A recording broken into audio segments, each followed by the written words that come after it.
A young black teen boards a flight, excited to get home after a long trip. The last thing she expects is to be humiliated in front of the entire cabin. As she settles into her seat, the flight attendant approaches with a stern look.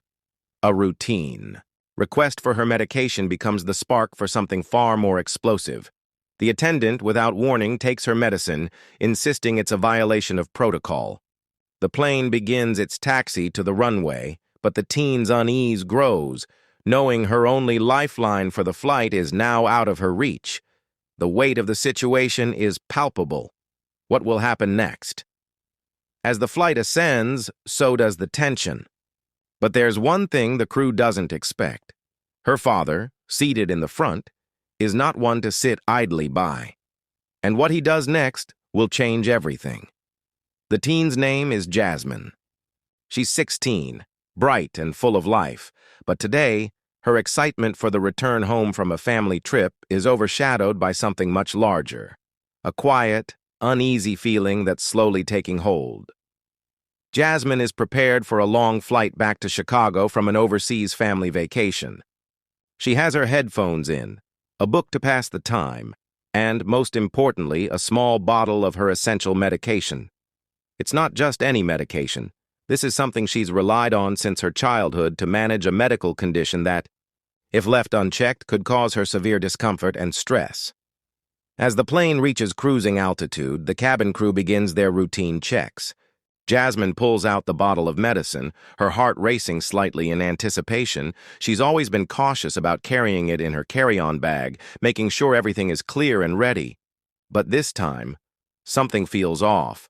The flight attendant, a middle-aged woman with a sharp, no-nonsense demeanor, spots the bottle and immediately approaches Jasmine's seat. Without even a polite greeting, the attendant points at the bottle and asks what it is.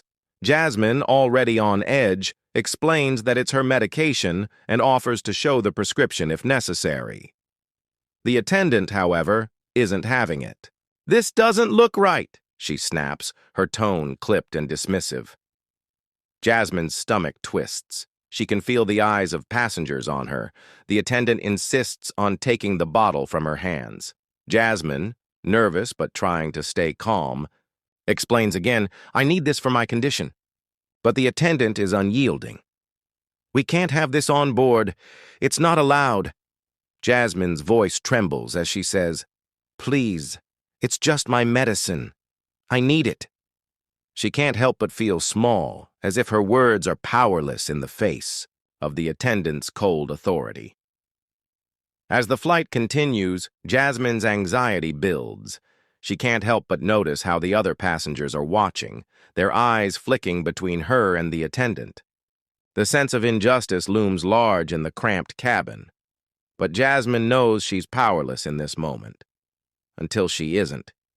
Seated at the front of the plane, her father, William, a seasoned businessman and a man of authority, is flipping through his work papers, unaware of the tension growing in the back. William has always been protective of his daughter, but he's also someone who knows how to pick his battles. He's quiet, composed, but no one dares to challenge his calm. And he's about to be pulled into a situation that will test his limits. Jasmine sits in her seat, her hands gripping the armrests as the flight continues its journey. Her thoughts race. What if the medication isn't returned to her? What if she's forced to endure the rest of the flight without it? The sense of helplessness gnaws at her, and the tightness in her chest worsens. The plane hums steadily, but inside, everything feels uncertain. The attendant returns shortly, carrying the bottle with a look of finality on her face. "This is going to be held in the back," she says, offering no further explanation. She doesn't offer Jasmine a chance. To plead her case again, just turns on her heel and walks away, leaving the teen feeling even smaller.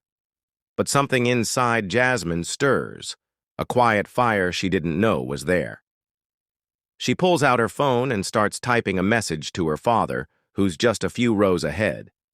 Her fingers hesitate over the keys, unsure whether she's overreacting or not, but before she can press send, her father's voice rings out across the cabin.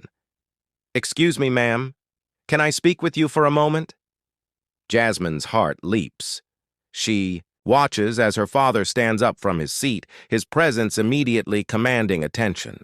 His voice is calm, yet something about the way he speaks makes the attendant stop in her tracks. William, dressed in a sharp business suit, is a man of poise, and his approach exudes authority. The flight attendant turns and her face softens, slightly. "Yes, sir?"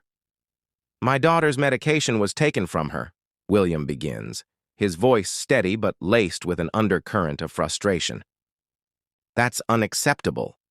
I want it returned immediately." The attendant looks flustered for a moment, glancing at the other passengers who are now quietly observing the exchange. There's a momentary hesitation, and she shakes her head, her tone hardening once more. "I told you," she replies sharply. "It's against protocol." William's calm demeanor doesn't falter. "I don't care about protocol. You're denying her medical needs, and that's something I won't allow." His words are deliberate, each one landing like a hammer strike. Jasmine watches her father from her seat, the tightness in her chest loosening slightly. There's something in the way he speaks that makes her feel like she's not alone in this. He won't let her be dismissed or belittled. The attendant stares at him for a moment, clearly weighing her options. The entire cabin has gone silent, all eyes on the interaction. She finally relents and turns to retrieve the medication from the back, but it's clear this isn't over. William, standing his ground, takes a deep breath. "This is not just about the medication," he says, his voice carrying across the quiet cabin. "This is about respect and your treatment of my daughter." The words hang in the air, charged with meaning. Jasmine feels her pulse quicken. Her father's words are sharp, but they're also a declaration of something larger, a fight for dignity. As the attendant returns with the medication, she doesn't meet William's gaze. The tension between them is palpable, but the justice of the situation is clear. William takes the bottle from her without a word, turning to face Jasmine, who's now standing and waiting. But before the attendant can walk away, William's next move sends a shockwave through the cabin. The plane hums steadily in the sky, but in that moment, everything feels like it's hanging in the balance. The crew and passengers, now fully aware of the conflict brewing, hold their breath as the scene unfolds. William stands with Jasmine, who is still shaking slightly, holding her medication. The flight attendant, standing off to the side, looks as though she's been caught in a storm. Her earlier confidence has evaporated, replaced by a look of deep discomfort. William takes a deep breath, his eyes never leaving the flight attendant. "I've had enough of this. This isn't about medication anymore," he says, his voice unwavering, but loud enough for everyone to hear. He looks around at the passengers, who are now whispering among themselves, their eyes flicking between him and the attendant. A murmur runs through the cabin, the tension rising with every passing second. The flight is nowhere near its destination, and something has to give. Without warning, William turns and makes his way to the front of the plane, Jasmine following closely behind. His footsteps are firm, each one resonating like a drumbeat in the otherwise quiet cabin. He stands in front of the cockpit door, knocking once before the flight crew opens it. A moment passes, and the captain, a middle-aged man with a stern face, looks up from the controls. "Excuse me, Captain," William says, his voice steady, but the weight of his words hangs heavy in the air. "I'm requesting that this flight be grounded immediately. We've had a serious issue with a crew member, and I will not tolerate my daughter being treated this way." The captain stares at him for a moment, his brow furrowed in confusion, but William's presence is undeniable. "Grounded?" the captain repeats, voice tinged with disbelief. "Sir, we're already in the air. This is—" "I'm well aware," William interrupts. "But my daughter's dignity and her well-being come before this flight. I want this situation resolved now, or we won't continue." The cabin goes deathly silent. The flight crew looks at each other, their nerves on edge. The passengers, who have been silently observing, now wait with bated breath. The flight attendants, behind William, stand frozen, unsure of how to respond. The captain exhales slowly, his fingers tightening around the controls. The seriousness of William's request sinks in. Finally, he speaks, voice firm but respectful. "I will notify the ground." "Crew," the captain replies. "We'll divert if necessary, but this will be addressed." With that, the tension reaches its peak. William's calm, authoritative voice has done what no one else could. He's forced the issue to the surface, and now there's no going back. Biaus. Plane continues its journey, but the atmosphere has completely shifted. The captain, after speaking with ground control, announces that the flight will be diverted to a nearby airport for a full review of the situation.